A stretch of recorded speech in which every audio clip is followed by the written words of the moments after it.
A major scale in two octaves on the violin.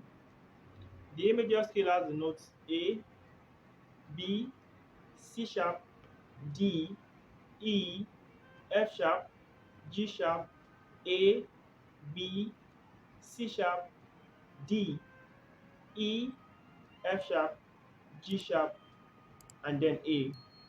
In solfa notation or solfege, you have your A, lowest A as do, then your re, then your mi, your fa, your sol on the D string, your la, your T, your open A as do, then your re, your mi, your fa, your sol, your la, your T, and then your do.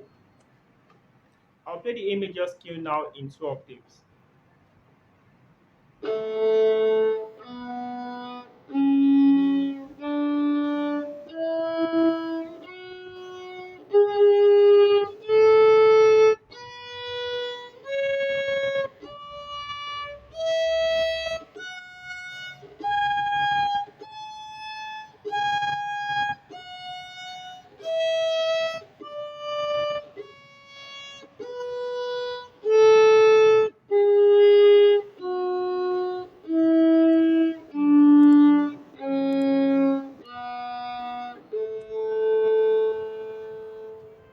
So that's your A major scale in two octaves on the violin.